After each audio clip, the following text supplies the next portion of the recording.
Bismillahirrahmanirrahim. Assalamualaikum warahmatullahi wabarakatuh. Alhamdulillahi rabbil alamin. Wassalatu wassalamu ala asyrafil anbiya'i wal mursalin sayyidina wa maulana Muhammadin wa ala alihi wa sahbihi ajmain, amma ba'du. Jamaah sekalian yang kami hormati, puji syukur kehadirat Allah Subhanahu wa taala pada sore hari ini menjelang buka puasa, meskipun masih lama ya, kita bisa sama-sama ngaji bareng di masjid yang mulia ini. Mudah-mudahan mendapatkan barakah dari Allah Subhanahu wa taala. Salat berserta salam semoga tetap tercurahkan kepada junjungan kita Nabi Agung Muhammad sallallahu alaihi wasallam. Sama sekalian yang kami hormati, sebenarnya ini yang kedua kali saya ke Banjar. Kisaran 1 bulan lalu saya juga diminta untuk berbagi pengalaman ngaji bareng di Merten. Alhamdulillah di MBS. Ya, alhamdulillah sekarang bisa kembali ke Banjarnegara, mudah-mudahan bermanfaat. Saya termasuk orang baru di Indonesia karena baru 5 Juli tahun 2022 kembali ke Indonesia setelah 26 tahun tinggal di Mesir. Berangkat tahun 1996 tanggal 24 September. Jadi setengahnya sudah bau Fir'aun, bau Mesir. Ya, alhamdulillah. Belajar dari pesantren Al-Azhar, mudah-mudahan memberikan manfaat. Saat ini mencoba mendirikan pesantren kecil-kecilan di kampung, namanya Pondok Pesantren Al-Muflihun. Konsentrasinya ngaji kitab, makanya saya bawa kitab. Ini namanya kitab Ayyuhal Walad karya Imam Abu Hamid Al-Ghazali. Di saya pesantrennya memang konsentrasi ngaji kitab. Untuk ijazah formalnya kita pakai paket B, paket C, SMP, SMA, supaya santrinya konsentrasi untuk tafaqquh fiddin, untuk belajar agama. Baik, jamaah sekalian yang kehormati, Abu Hamid Al-Ghazali ini merupakan sosok ulama yang sangat ternama, yang sangat terkenal, dan pengaruh pemikirannya, kajiannya, ilmunya mendunia, bukan hanya di dunia Islam, bahkan sampai ke barat pun banyak terpengaruh oleh pemikiran Abu Hamid Al-Ghazali. Beliau ini ilmunya lengkap, lahir tahun 440 Hijriah, meninggal tahun 505 Hijriah. Umur 55 tahun, namun mahakaryanya sangat luar biasa. Beliau lahir di Asia Tengah sana, Nisabur. Kemudian belajar kepada sang guru namanya Imam Haramain atau Imam Juwaini. Kemudian kisaran umur 15-an tahun beliau ke Baghdad, dan di Baghdad beliau ternyata menjadi dosen di Universitas Nizamiyah. Ketika menjadi dosen itu umur beliau 34 tahun. Di sana murid-muridnya bukan hanya santri biasa. Murid beliau ini para kiai-kiai besar. Jadi kalau sekali duduk, kiai besar yang duduk bersama beliau ini setidaknya ada 40 profesor lah kalau zaman sekarang. Para profesor, para guru-guru besar di Universitas Nizamiyah ini belajar kepada Imam Al-Ghazali. Imam Al-Ghazali ini pakar semua bidang ilmu, usul fikih mahir, filsafat pandai, tapi juga tasawufnya pun juga sangat luar biasa. Kalau di Indonesia, Imam Al-Ghazali lebih kental dengan nuansa tasawuf dengan kitab Ihya Ulumuddin. Kitab Ihya ini merupakan pioner di dalam bidang ilmu keislaman karena menggabungkan antara ilmu syariat dengan ilmu hakikat kalau istilah orang sufi, menggabungkan antara ilmu zahir dengan ilmu batin, menggabungkan antara fikih dengan tasawuf. Hal ini yang sebelum Al-Ghazali mungkin sulit untuk menggabungkan atau mengkompromikan atau mendialogkan fikih dengan tasawuf. Biasanya kalau seorang fikih itu bukan pakar tasawuf, kalau sufi bukan pakar fikih. Meskipun seorang sufi biasanya juga pasti paham terkait dengan ilmu fikih. Bahkan sering di dunia Islam itu sebelum Ghazali juga terjadi bentrokan antara fikih dan tasawuf. Kita pernah dengar yang namanya Al-Halaj yang kemudian dihukum, dipancung di Baghdad.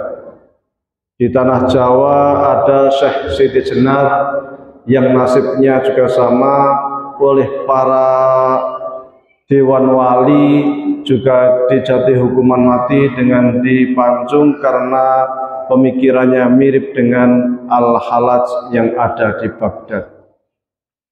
Imam Ghazali ini saya sampaikan sebelumnya tadi pakar ilmu zahir dan ilmu batin. Ilmu batin itu terkait dengan ilmu hati. Karena bagi Al-Ghazali ibadah manusia, sholat kita, puasa kita itu terkait erat dengan hati. Maka Imam Al-Ghazali membagi ilmu itu menjadi dua. Yang satu namanya ilmu dunia, yang satu namanya ilmu akhirat. Ilmu dunia bagi Ghazali bukan seperti zaman sekarang orang belajar sains, matematik, biologi, fisika, berarti dia belajar ilmu dunia. Bukan. Itu ilmu akhirat. Maka di dalam Ihya pun disebutkan kita belajar dokteran, matematik, itu disebut dengan ilmu yang wajib kifayah, bukan ilmu dunia.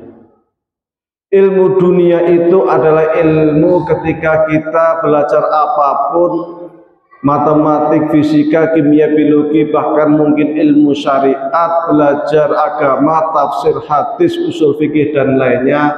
Namun tujuan utama kita untuk meraih jabatan di dunia, untuk meraih kekayaan, untuk meraih kemasyhuran, ketenaran, ataupun jabatan-jabatan tertentu, baik di universitas, baik di sekolahan, baik di pemerintahan dan lain sebagainya. Ini namanya ilmu dunia, meskipun yang ia pelajari terkait dengan ilmu agama.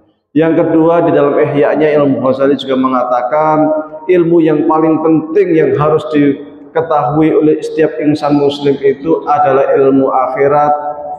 Ilmu akhirat itu bukan matematik, fisika, kimia, itu bukan. Itu semua bagian dari ilmu akhirat. Namun yang terpenting, yang menentukan bahwa suatu ilmu adalah ilmu dunia atau sebuah ilmu adalah ilmu akhirat, terletak di dalam hati kita, bagaimana kita menyikapi sebuah ilmu. Tatkala seseorang belajar li'i'la'i kalimatillah, li'irda'illah, untuk mencari ridha Allah, maka sesungguhnya dia telah belajar menuju kepada ilmu akhirat. Ketika Rasulullah sallallahu alaihi wasallam mengatakan man salaka tariqan yaltamisu fihi ilman sahhalallahu lahu tariqan ilal jannah, Barang siapa yang berjalan menuju tempat ilmu pengetahuan, maka sesungguhnya ia telah berjalan menuju surga. Maka ilmu di sini terkait dengan ilmu akhirat, baik biologi, kimia, fisika, matematik dan lainnya, ataupun ilmu syariat, namun hatinya li'ila'i kalimatillah, li'irda'illah, demi Allah, demi mencari ridha Allah, maka sesungguhnya dia sedang mencari ilmu akhirat. Maka oleh Allah Subhanahu wa ta'ala dia dibuatkan jalan tol menuju surga. Imam Ghazali selalu mengaitkan hal-hal yang kita pelajari dengan hati kita, dengan niat kita. Beliau bahkan ketika di Madrasah Nizamiyah, ketika menjadi dosen di sana 4 tahun menjadi dosen di Baghdad, beliau menjadi orang yang sangat terkenal, sangat ternama, sangat masyhur di seluruh dunia Islam pada waktu itu. Ribuan orang datang ke Baghdad hanya ingin belajar kepada Imam Al-Ghazali. Namun suatu kali Imam Al-Ghazali mulai belajar tasawuf, mulai belajar manajemen hati, mulai belajar terkait dengan bagaimana menata hati, hubungan dan Allah. Di sana Imam Al-Ghazali merasa bahwasanya ada hal yang kurang di dalam dirinya. Apa itu? Yaitu bagaimana kita bisa mengolah diri kita, hati kita, supaya selalu terikat dengan Allah Subhanahu wa ta'ala. Dengan berat hati kemudian beliau mengundurkan diri dari Universitas Nizamiyah untuk kemudian pergi ke Syam, ke Suriah. Di sana ada masjid yang namanya Masjid Umawi. Di sana beliau beriktikaf, menyendiri untuk merenungi diri sendiri, mulai berlatih terkait dengan manajemen hati. Kemudian beliau juga ke Palestina, kemudian beliau juga ke Mekah Al-Mukarramah, dan dari pengalaman-pengalaman beliau inilah kemudian menelurkan sebuah buku yang sangat terkenal, yaitu Ihya Ulumuddin. Kitab Ihya ini kitab yang sangat lengkap, komprehensif, bukan hanya terkait dengan fikih namun juga etika. Namun kitabnya terlalu tebal, 5 jilid. Belajar Ihya mungkin nggak kelar-kelar karena lama, karena tebalnya. Apalagi memang sangat mendalam. Kelebihan Imam Ghazali itu kalau nulis dari hati ke hati. Apa yang dia rasakan itu yang kemudian dia goreskan di dalam kertas-kertasnya, sehingga siapapun yang membaca buku-buku Al-Ghazali terasa hatinya tertusuk-tusuk oleh apa yang disampaikan oleh Al-Ghazali. Sangat mendalam, sangat mengena, karena memang berbicara dari hati, dan yang dituju adalah hati kita. Itulah Al-Ghazali. Oleh karenanya tidak heran jika kemudian di banyak tempat, di pesantren-pesantren, bukan hanya di Indonesia tetapi dunia internasional, sering mengidolakan Al-Ghazali dan menempatkan kitab Ihya setelah Al-Bukhari, Al-Muslim. Setelah kitab hadis Bukhari, kitab hadis Muslim, di sampingnya diletakkan Ihya Ulumuddin. Suatu kali ada seorang santrinya Imam Al-Ghazali yang kemudian mendatangi Imam Al-Ghazali minta nasihat dibuatkan buku ringkas yang kiranya dapat dia bawa kemanapun, karena sekiranya dia baca buku Ihya terlalu tebal. Dia pengen buku ini menjadi pegangan hidup dia, menjadi cetak biru dia, menjadi buku saku yang bisa menemani dia kapanpun dan dimanapun. Meminta kepada Imam Al-Ghazali, kemudian Imam Al-Ghazali menuliskan buku kecil itu yang kemudian diberi judul Ayyuhal Walad. Ini kitabnya.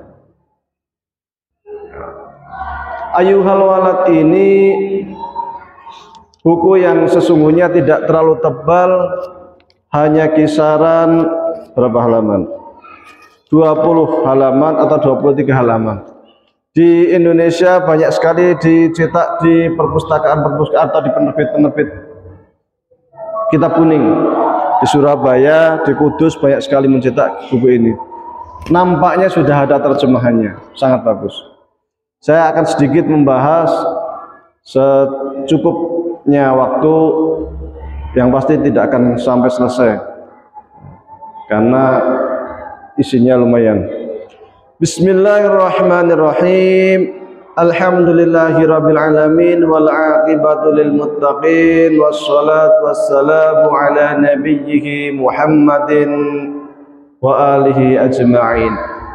Sebuah tradisi para ulama kita terdahulu, baik itu para saintis seperti Ibnu Sina, baik sosiolog seperti Ibnu Khaldun, baik para filosof seperti Al-Farabi, baik fuqaha seperti Imam Asy-Syafi'i, ataupun mutakallim ulama kalam seperti Imam Al-Baqillani, ataupun para sufi seperti juga Al-Ghazali, ketika menulis sebuah buku dimulai dengan Bismillahirrahmanirrahim, Alhamdulillahirabbil alamin. Mengawali tulisan dengan bismillah ini bukan tanpa tujuan. Yang pertama, memang mengikuti sabda Rasulullah sallallahu alaihi wasallam, kullu amalin dubalin la yubda bi bismillah fahuwa abtar. Perbuatan apapun yang tak dimulai dengan bismillahirrahmanirrahim, maka amal perbuatan itu abtar, terputus, atau aktok, terputus, tak dapat pahala. Orang makan, yang satu membaca bismillah, yang satu tidak, sama-sama kenyang. Tetapi yang satu mendapatkan pahala karena membaca bismillah, yang satu tidak karena tidak membaca bismillah. Yang sangat sederhana, orang masuk ke rumah, membuka pintu, yang satu membaca bismillahirrahmanirrahim, yang satu tidak, berbeda. Yang membaca bismillah mendapatkan pahala, yang tidak membaca bismillah tidak mendapatkan pahala. Yang membaca bismillah, insya Allah setan-setan yang mengiringi dirinya yang hendak menginap di rumah dia, karena dia membaca bismillah, maka setannya ikut pergi, tidak berani masuk ke rumah.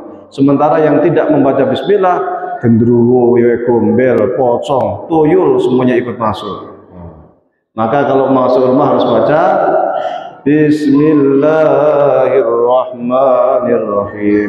Kalimat yang sederhana. Di dalam ilmu pengetahuan, bismillah itu menandakan bahwasanya ada keterikatan antara seorang hamba, seorang ilmuwan dengan Allah Subhanahu wa ta'ala.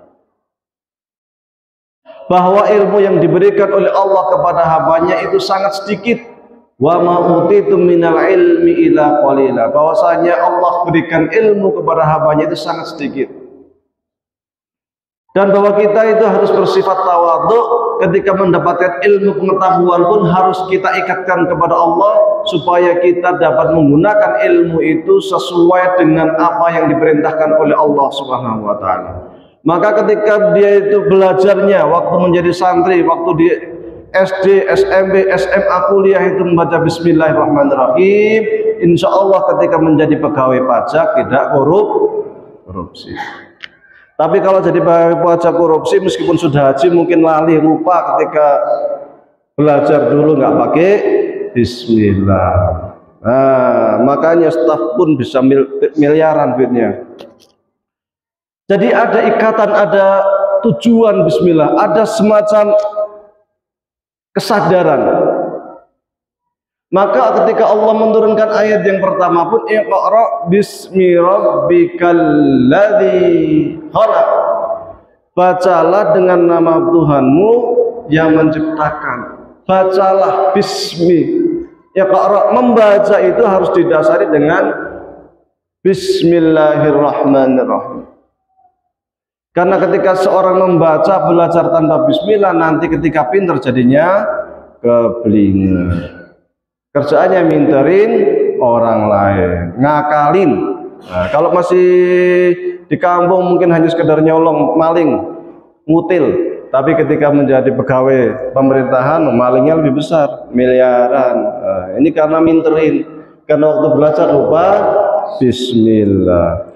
Alhamdulillahirabbil alamin. Alhamdulillah, sebagai puji syukur kita kepada Allah Subhanahu wa taala. Sebagai bentuk rasa rendah kita kepada Allah Subhanahu wa taala. Hanya Allah saja yang berhak untuk dipuji, tidak ada yang lain, bukan pejabat, bukan orang pintar, bukan orang kaya raya, tetapi alhamdulillahi rabbil alamin. Allah itu yang rabbil alamin, karena Allah itulah Tuhan semesta alam. Manusia itu kecil kerdil sekali. Ketika Anda melihat membuka YouTube, kemudian buka tentang jagat raya, alam raya, bagaimana manusia kemudian menjadi bumi, kemudian ada matahari, ada makhluk, ada Venus, ada Jupiter, ada matahari. Ternyata bumi itu kecil sekali di jagat raya. Kalau buminya saja kayak seperti debu, manusia itu seperti apa? Nggak nampak. Maka Allah itu Rabbul Alamin, Tuhan semesta alam, luar biasa. Maka bagi manusia yang tidak mengakui Tuhan, mengakui Allah, itu manusia yang sangat-sangat sombong sekali seperti Fir'aun. Ana rabbukumul a'la, saya Tuhan yang maha tinggi, kata Fir'aun. Wa hadhil anharu tajri min tahti afala tubsirun. Ketika berhadapan dengan Musa, ngomongnya Fir'aun sangat tidak sopan. Wa hadhil anharu tajri min tahti afala tubsirun. Kalau bahasa kita itu, kalau bahasanya bahasa orang Temanggung, kamu ini picek gak ngelihat apa ya?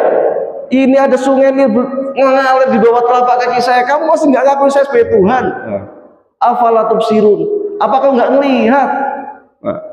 Jadi sebegitu sombongnya Fir'aun. Dan memang ketika kita melihat Mesir 7.000 tahun lalu, bahkan 9.000 tahun lalu, ketika di Indonesia masih hutan belantara, belum ada penghuninya, Mesir sudah mampu membangun piramida, yang mana piramida itu merupakan potongan batu, satu batunya itu bisa mungkin 4 meter persegi, yang bobotnya 500 kilo, ditumpuk sampai 150 meter, ngangkate piye? Teknologinya bagaimana? Padahal nggak disemen, tapi nggak tahu entah pakai lemnya apa. Konon lemnya pakai putih telur, juntak telur piro. Ini Fir'aun.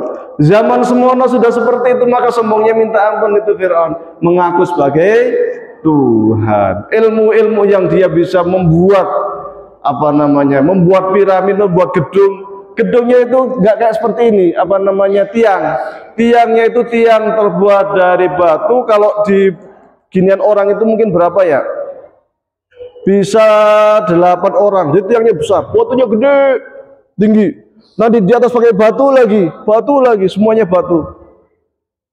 Makanya dia dikatakan wa fir'auna dzil autad dalam Al-Qur'an surat Al-Fajr. Fir'aun yang punya tiang-tiang, karena tiangnya banyak banget, tiang dan sangat indah, sangat bagus.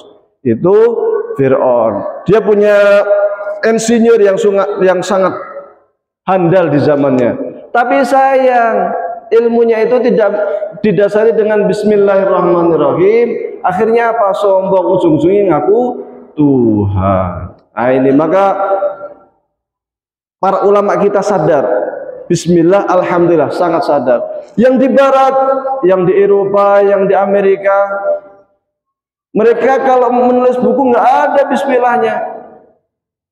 Karena bagi mereka yang namanya agama itu ya harus di gereja. Kalau di universitas, di sekolahan ya nggak ada agama, ilmu ya ilmu, agama ya agama. Pada tahun 1500-an, 1600-an terjadi benturan luar biasa antara dewan gereja dengan para ilmuwan. Karena dewan gereja punya pemikiran, ilmuwan punya pemikiran sendiri. Dewan gereja mengatakan matahari itu terbit. Nah, matahari mengitari bumi ya. Matahari mengitari bumi, sementara para ilmuwan mengatakan bumi yang mengitari matahari. Akhirnya dewan gereja ini karena dia mempunyai power di pemerintahan, dia bisa dengan mudahnya kemudian bergandengan tangan dengan pemerintahan untuk menangkapin para ilmuwan. Sehingga seperti Galileo itu dibakar hidup-hidup, para ilmuwan banyak dibunuh, dibantai. Dari sanalah kemudian muncul sekularisasi ilmu pengetahuan. Sementara di Islam nggak pernah ada sekularisasi ilmu, itu nggak ada. Sejak zaman Ibnu Sina, Al-Farabi dan lain-lain, termasuk Al-Khwarizmi yang pakar matematik, nggak pernah memisahkan ilmu dengan iman itu, tidak pernah memisahkan ilmu pengetahuan dengan bismillah walhamdulillah. Maka ilmu selalu menyatu. Maka kalau ada orang Islam yang berusaha memisahkan antara ilmu dengan iman, antara ilmu dengan masjid, antara ilmu dengan Tuhan, maka dipastikan orang itu tak pernah belajar sejarah Islam. Justru di masa Abbasiyah itulah ketika puncak-puncak kejayaan umat Islam maju pesat bergandengan tangan antara para ulama dan umara, juga para ulama dan saintis. Maka kalau zaman sekarang ide-ide sekularisasi itu muncul karena mengekor kepada barat, saya sampaikan sekali lagi, dipastikan orang tersebut belum pernah belajar sejarah Islam atau belum pernah belajar Islam. Atau nek belajar Islam kerjaane turu ngantuk ngorok. Nah, alhamdulillahirabbil alamin wal 'aqibatu lil muttaqin wassalatu wassalamu ala nabiyyi Muhammadin wa alihi ajma'in. Bersolawat setelah baca bismillah, kemudian baca hamdalah, yang saya sampaikan tadi sebagai perwujudan ketawaduan kita kepada Allah Subhanahu wa taala, sebagai wujud kerendah hati yang kita kepada Allah Subhanahu wa taala. Maka selanjutnya kita bersolawat kepada junjungan kita Nabi Agung Muhammad sallallahu alaihi wasallam. Salawat ini sederhana, hanya mengatakan Allahumma sholli ala Muhammad. Dan salawat ini pahalanya besar. Man shalla alaihi salatan sallallahu biha asyra. Siapapun yang baca salawat satu kali salat, maka Allah akan memberikan salawat kepadanya sebanyak berapa? 10 kali. Dan bahkan bukan hanya memberikan salawat, tetapi juga menghapuskan 10 dosa. Wa hatta alaihi asra khati'at, dan menghapuskan 10 dosa. Kalau salawat ini, salat, Allah memerintahkan salat kepada hambanya, Allah tidak salat. Allah perintahkan puasa kepada hambanya, Allah tidak berpuasa. Allah perintahkan haji kepada hambanya, Allah tidak haji. Tapi Allah perintahkan bersolawat kepada hambanya, Allah ikut solawat, mencontohkan terlebih dahulu. Inna Allaha wa malaikatahu yusalluna 'alan nabi ya ayyuhalladzina amanu sallu 'alaihi wa sallimu taslima. Allahumma sholli ala Muhammad. Jadi Allah dan para malaikat itu bersolawat kepada Nabi Muhammad sallallahu alaihi wasallam. Allah bersolawat artinya Allah memberi rahmat kepada Nabi Muhammad sallallahu alaihi wasallam. Ketika malaikat bersolawat, berarti malaikat mendoakan Nabi Muhammad sallallahu alaihi wasallam. Kemudian Allah perintahkan setelah Allah bersolawat, mencontohkan kepada hambanya supaya bersolawat, malaikat pun bersolawat, baru Allah perintahkan kepada orang-orang yang beriman, ya ayyuhalladzina amanu, wahai orang-orang yang beriman, sallu, maca solawatlah sira kabeh kepada Nabi Muhammad. Riwayat hadis riwayat Ali bin Abi Thalib menyatakan bahwasanya ketika orang berdoa tanpa membaca sholawat, maka pintu langit tertutup. Maka ketika kita doa, kita baca sholawat. Allahumma sholli ala sayyidina Muhammadin fil awwalin, Allahumma sholli ala sayyidina Muhammadin fil akhirin, Allahumma sholli ala sayyidina Muhammadin fil mala'il a'la ila yaumiddin. Sholawat. Maka kita sebagai umat Islam harus cinta salawat. Sallallahu ala Muhammad, sallallahu alaihi wasallam,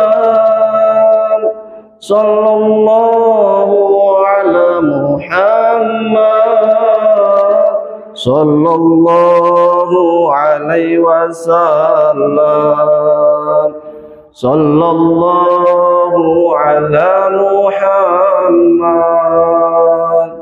sallallahu alaihi wasallam,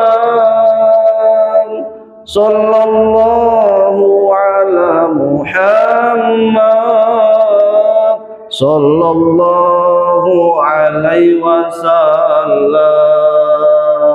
sallallahu ala Muhammad,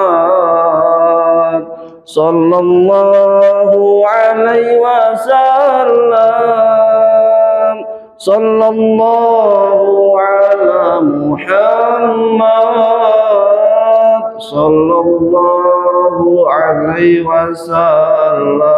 Salawat insya Allah akan mendapatkan 10 rahmat 1 kali salawat, dan dihapuskan 10 dosa sekali membaca salawat. Allahumma sholli ala sayyidina Muhammad. Loh, kok salawat dilakukan boleh? Boleh. Quran dilakukan juga boleh, takhanu bil Quran. Dalam hadis, bernyanyilah ketika Anda baca Quran. Maka baca salawat juga boleh dinyanyikan. Hanya di Indonesia sering terjadi, kalau bahasa Arabnya itu namanya mulahbat, tumpang tindih atau kesalah-salah kaprah antara sholawat dan puji-pujian.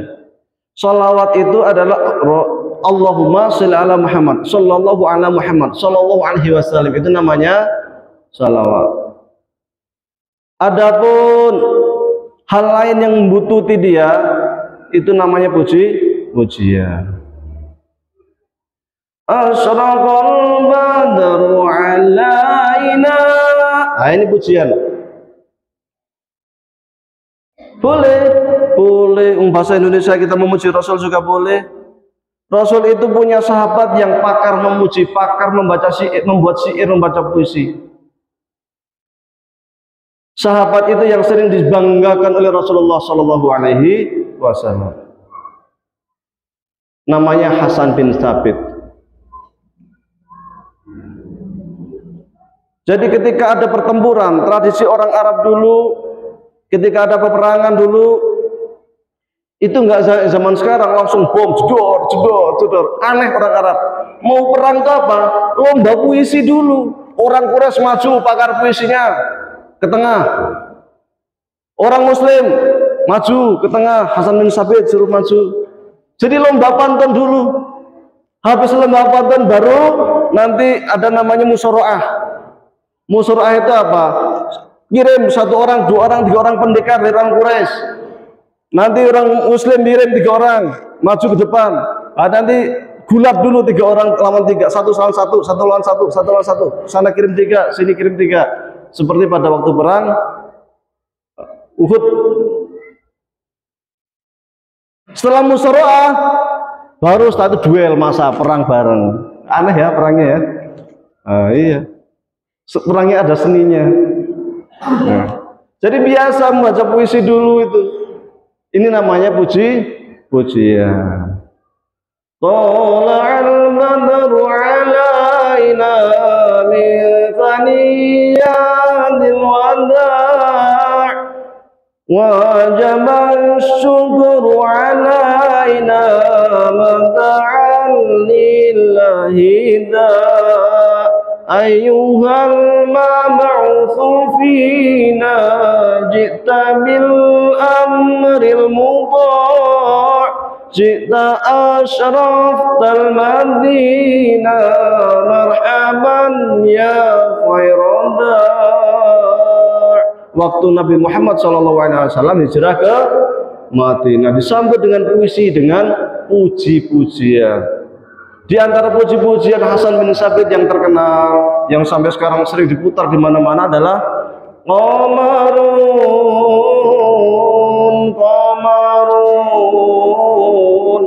Qamarun sidnan nabi qamarun wajamil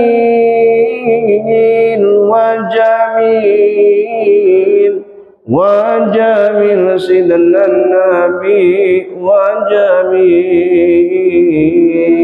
Karena Nabi Muhammad ini sangat luar biasa akhlaknya, sangat luar biasa budi pekertinya, sehingga sejak zaman sahabat mereka banyak sekali memuji Nabi Muhammad SAW dalam bentuk syair, dalam bentuk puisi. Sejak zaman Nabi, oleh para sahabat. Sekiranya memuji Rasul itu dianggap hulu berlebihan, dianggap perbuatan yang menyimpang, yang sebagian kalangan mungkin dianggap sebagai perbuatan bid'ah, tentu Nabi Muhammad akan melarang Hasan bin Sabit untuk menuliskan puisi-puisinya.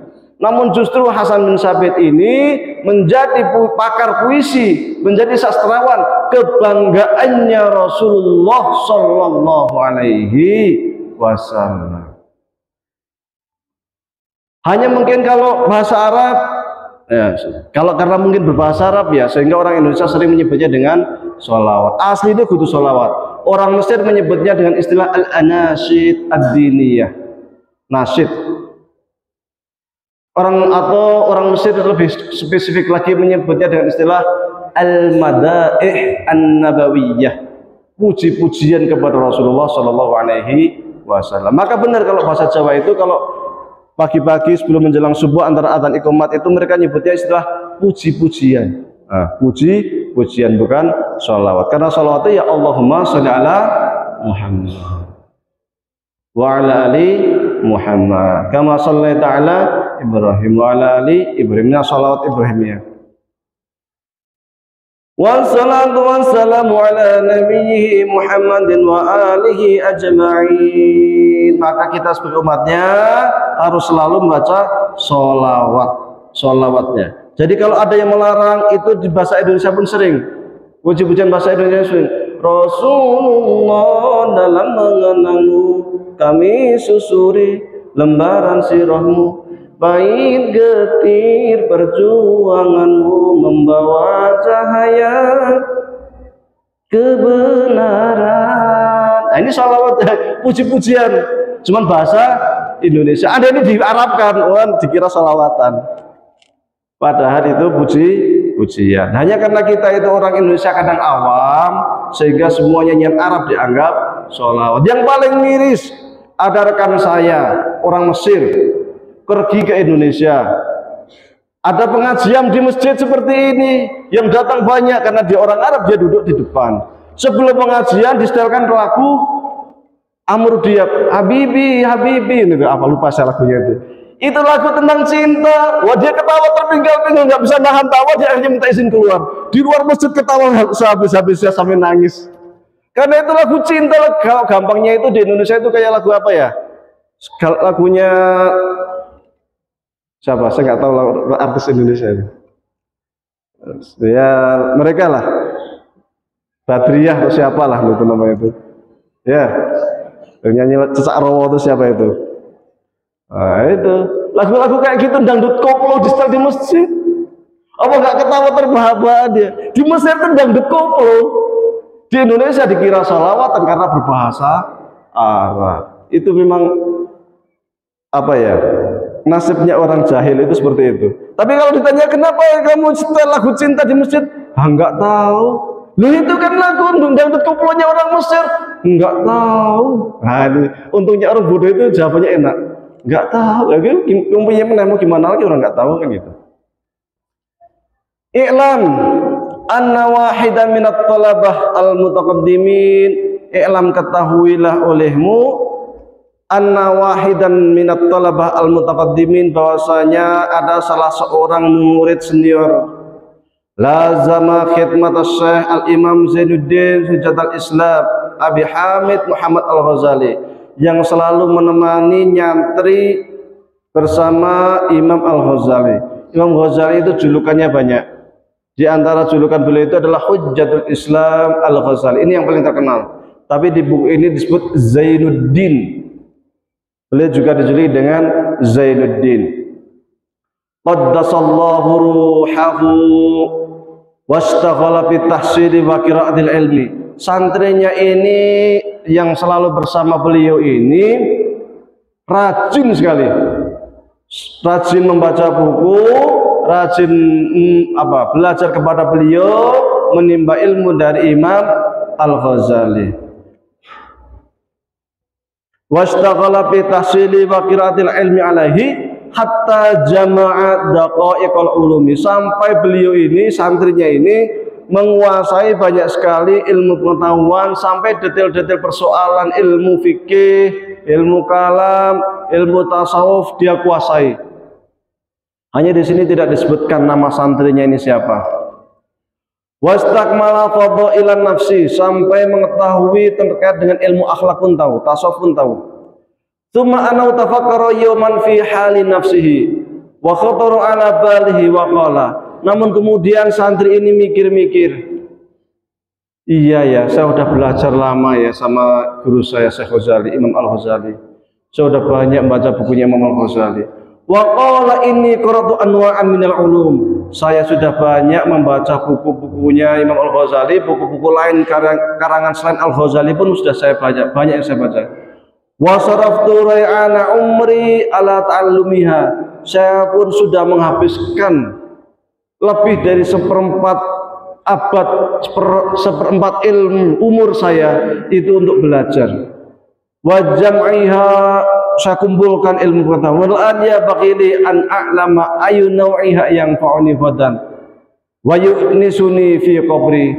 Tapi sudah waktunya sekarang saya ingin belajar ilmu pengetahuan yang kiranya itu dapat menjadi pendamping saya, yang dapat menjadi teman saya, rekan saya ketika kelak saya meninggal dunia, ketika saya sudah berada di alam kubur. Wa ayyuha yang fa'uni hatta atrukahu. Saya ingin tahu mana yang bermanfaat sehingga saya harus rajin belajar, tapi saya juga ingin tahu ilmu apa yang tak bermanfaat sehingga tak usahlah saya pelajari. Ilmu mujarrobat, ilmu dukun, ilmu santet, teluh, ngapain belajar ilmu-ilmu? Alasannya ilmu hikmah, rawono yang namanya ilmu hikmah. Ilmu putih Gus Samsudin, rawono ilmu putih, ilmu hitam. Nah, ini hati-hati nanti yang suka baca-baca primbon.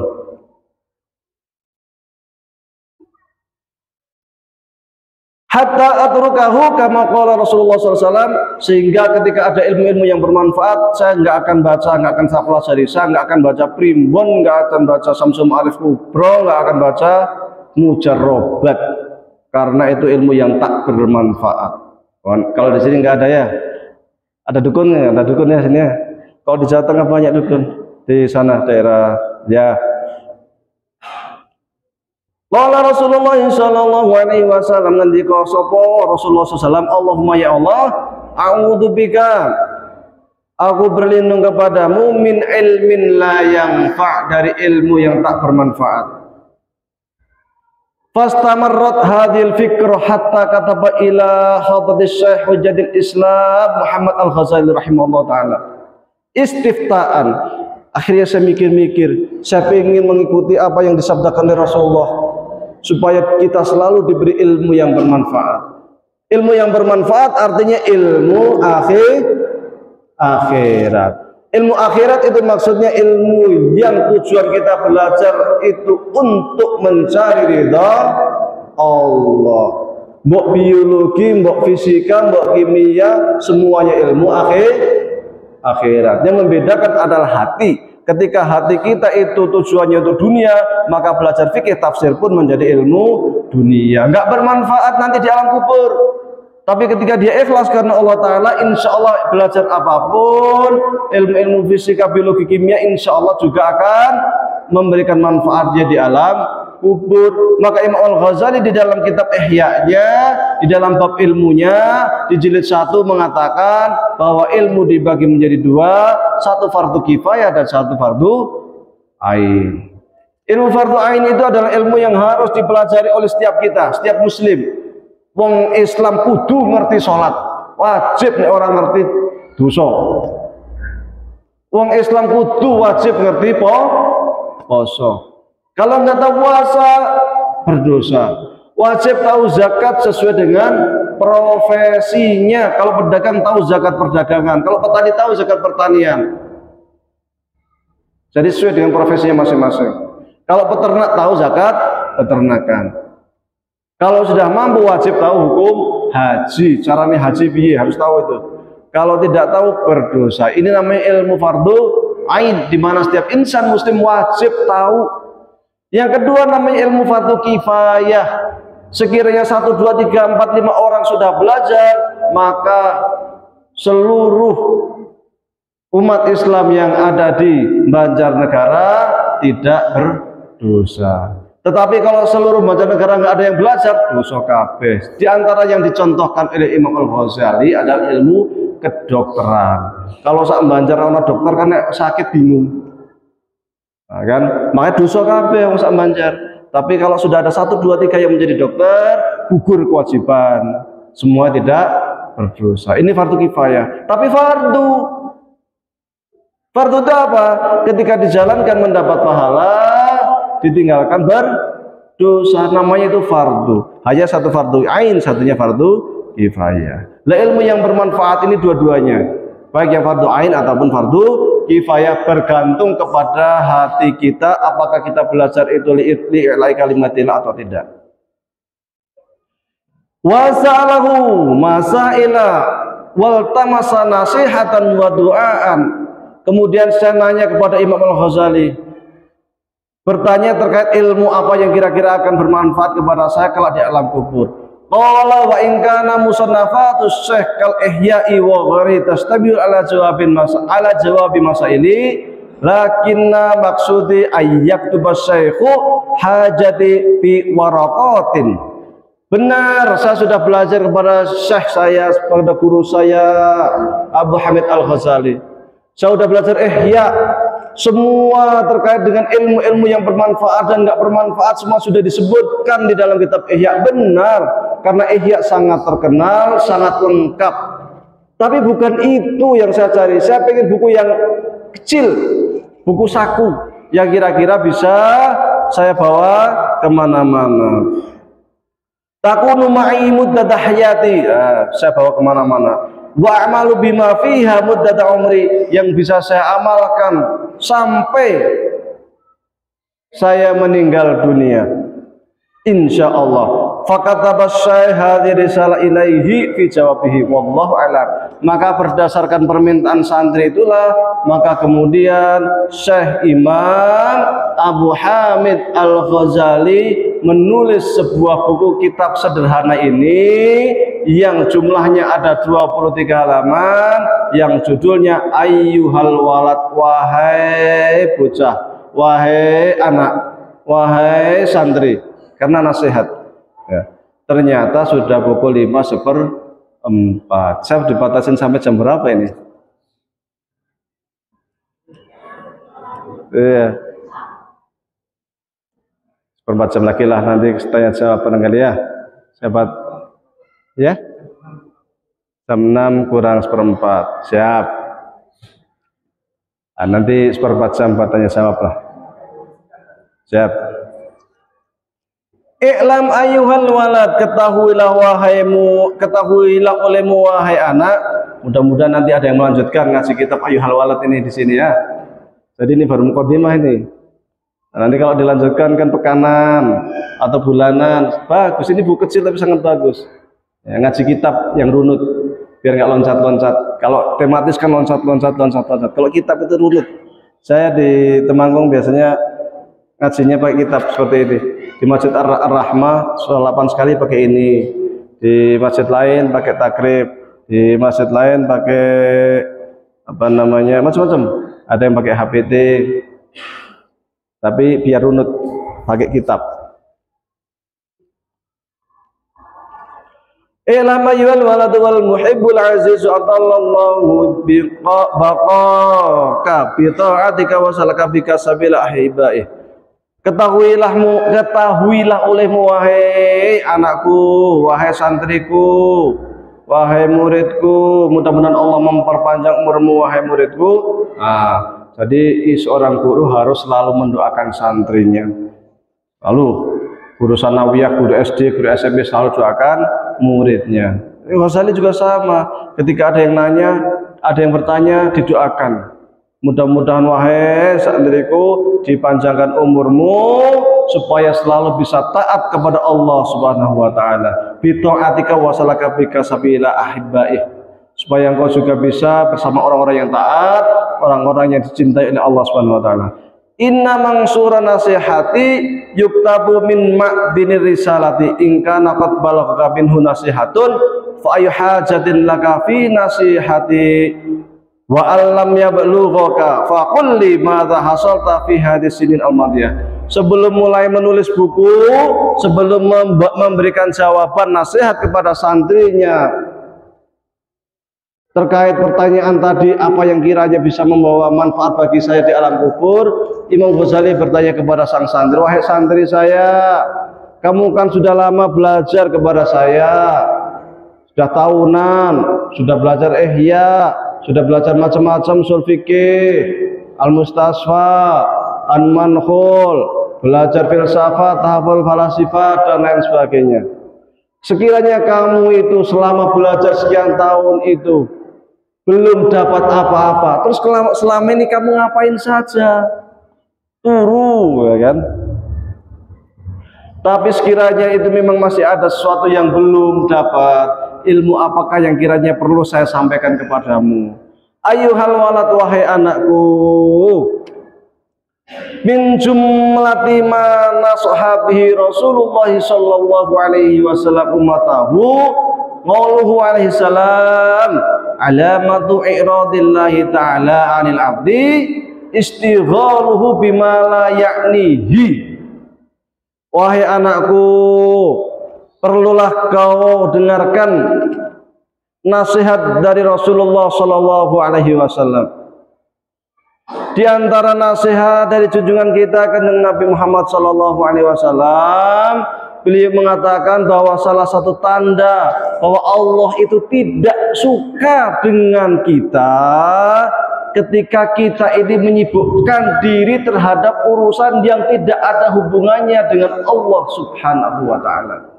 Kerja tok sekena esuk nganti bengi lali salate, itu tanda-tanda Allah tidak suka dengan kita. Pagi berangkat ke ladang, pulang sore lupa sholat, nggak ngibadah ke Gusti Allah, itu tanda Allah tidak suka sama kita. Tetapi ketika kita setiap hari berdagang, waktu sholat Allahu Akbar, Allahu Akbar, sudah zuhur, dia pulang, dia sholat zuhur, dia berangkat dagang lagi, atau di situ ada masjid di pasar, dia sholat di masjid. Asar adzan Allahu Akbar, Allahu Akbar, dia salat, maka selama dia masih ingat kepada Allah Subhanahu wa taala, berarti Allah sayang kepada dirinya.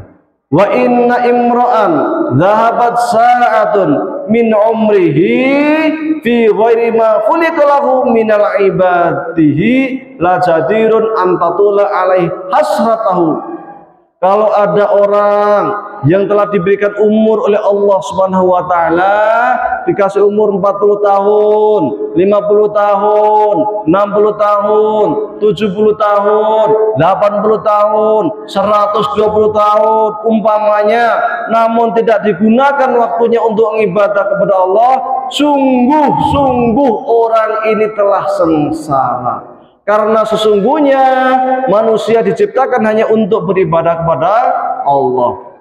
Wa ma khalaqtul jinna wal insa illa liya'budun. Sesungguhnya aku tak ciptakan jin dan manusia selain hanya untuk ibadah kepada Allah. Maka seluruh aktivitas kita harus didasari dengan niat yang baik, li'ila'i kalimatillah, li'irdaillah, untuk mencari ridha Allah, niat ibadah kepada Allah supaya kita itu sibuk dengan ibadah. Kita makan bismillah berarti ibadah, kita kerja ke pasar bismillah itu ibadah, kita ke pasar ke ladang juga ibadah. Itu sunnah. Sunnah itu apa? Sunnah itu adalah segala sesuatu yang dikatakan oleh Rasulullah Sallallahu Alaihi Wasallam, yang dilakukan oleh Rasulullah Sallallahu Alaihi Wasallam, atau disetujui Rasulullah Sallallahu Alaihi Wasallam. Itu namanya sunnah. Jadi ketika Anda itu ke ladang ngarit melihara kambing, berarti Anda nyunnah. Karena Nabi pernah menjadi pengembala kambing. Mau kemana Pak? Mau kemana Mas? Ngarit. Nyunah. Mau nyunah. Nyunahnya kemana? Ke ladang. Ngarit. Itu sunnah. Jadi petani juga sunnah. Jadi ketika nyangkul itu nyunah. Mencari sunnah. Karena ketika di Madinah ada orang bertani, Rasulullah bersabda, antum a'lamu bi umuri dunyakum. Sesungguhnya engkau lebih tahu terhadap urusan dunia kalian ketika melihat orang yang sedang mengawinkan kurma. Jadi kurma itu harus dikawinkan, dipiok, apa namanya, yang jantan ke betinanya, dipiok. Kalau enggak ini enggak berbuah. Ada berbuah pun kecil-kecil. Nah, maka Rasul menyetujui itu. Berarti jadi petani sunnah. Rasul juga pernah berdagang, berarti berdagang juga sunnah. Tukang batu pun sunnah, karena suatu kali Rasulullah Shallallahu Alaihi Wasallam ketemu kepada sahabatnya yang bernama Abu Sa'id Al-Khudri. Abu Sa'id ini suatu kali diajak jabat tangan sama Rasulullah Shallallahu Alaihi Wasallam, selalu tidak mau, selalu gini. Diajak jabat tangan, aneh Rasul. Ini kok sahabat kok aneh? Diajak jabat tangan kok nggak mau? Ada apa wahai Abu Sa'id? Nggak apa-apa ya Rasulullah, malu. Akhirnya dipaksa sama Rasul jabat tangan. Ternyata tangannya penuh kapal. Wow, bukan anak bis, tapi kapal, keras-keras ya. Kapalan, bukan pesawatan ya. Kencang, keras-keras. Akhirnya Rasul bertanya, wahai Abu Sa'id, ini kenapa tangan kamu kasar? Kenapa tangan kamu kok kapalan seperti ini? Maka Abu Sa'id menjawab, inilah ya Rasulullah, kenapa tadi saya malu untuk berjabat tangan denganmu? Karena tangan saya kasar. Tidak layaklah tangan saya yang kasar ini berjabat tangan dengan tangan mulia baginda Rasulullah Shallallahu Alaihi Wasallam. Benar Abu Sa'id, tapi kenapa tangan kamu kapalan seperti ini, keras? Ya Rasulullah, pekerjaan saya tukang batu, mukulin batu, maka tangan saya kapalan. Seketika itu Rasulullah SAW memegang tangannya Abu Sa'id Al-Khudri dan menciumnya. Ketahuilah wahai Abu Sa'id, bahwa tangan kamu ini yang akan menyelamatkan kamu dari api neraka. Sangat jarang Rasulullah mencium tangan sahabat. Dan tangan Abu Sa'id ini dicium oleh Rasulullah karena sering kerja keras, tangannya kasih kapalan. Berarti jadi tukang batu juga sunnah. Jadi sunnah itu banyak, jangan disempitkan arti sunnah. Melihara jenggot ya sunnah, tapi bukan semua sunnah itu cuma melihara jenggot. Cingkrang ya sunnah, malam Jumat juga sunnah. Ke pasar sunnah, ngarit sunnah. Jadi sunnahnya banyak, jangan disempitkan arti sunnah. Nanti ada ustadz sunnah, padahal semua sunnah itu macam-macam. Kita juga bisa menjadi petani sunnah, bisa menjadi penggembala sunnah. Jadi bukan hanya ustadz sunnah, semua bisa menjadi sunnah, mengikuti sunnah Rasulullah Shallallahu Alaihi Wasallam. Ketika kita semua niat Bismillah, insya Allah kita akan mendapatkan hal itu. Wa man jawazal arba'ina wa lam yaghlib khairuhu ala syarrihi fal yatajahhaz ilanna. Wahai santriku, wahai muridku, kalau umurmu kelak sudah sampai 40 tahun, nah, ini 40 tahun nih, siap-siap. Wah, kalau umurnya sudah sampai 40 tahun, tapi kebaikannya belum bisa mengalahkan keburukannya, siap-siap masuk neraka. Na'udzubillah. Maka selalu wanti-wanti Imam Ghazali. Makanya Imam Ghazali itu mulai menyufi itu umur berapa? 34 itu sudah mulai ke Syam. Atau 34 tambah 4, 38 lah, sebelum 40 tahun. Wanti-wanti. Karena kalau umurnya udah 40 itu artinya apa? Ajalnya udah sangat dekat. Iya, dekat. Kalau umurnya katakanlah 45, tinggal 5 tahun. Imam Nawawi umurnya 45.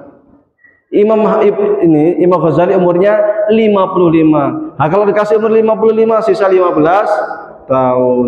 Kalau dikasih 60 sisa 20 tahun. Sedikit. Maka siap-siap.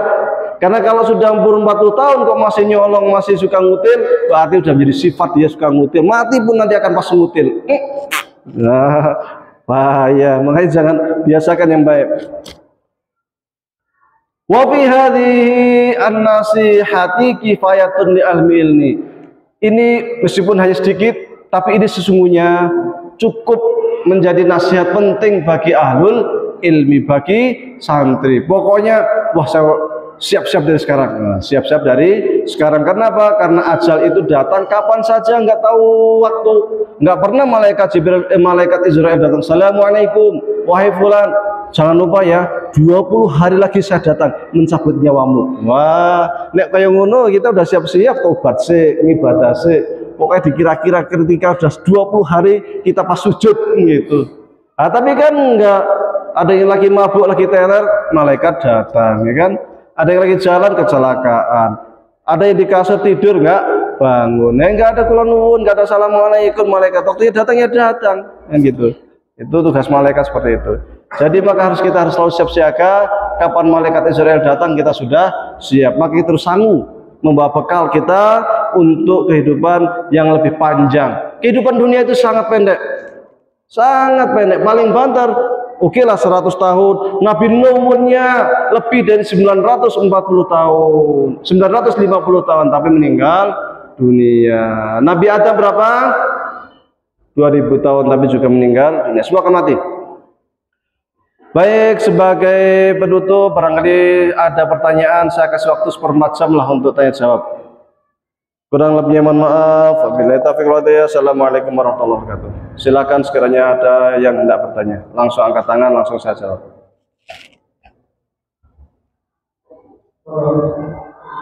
Terkait fikih juga boleh, tidak harus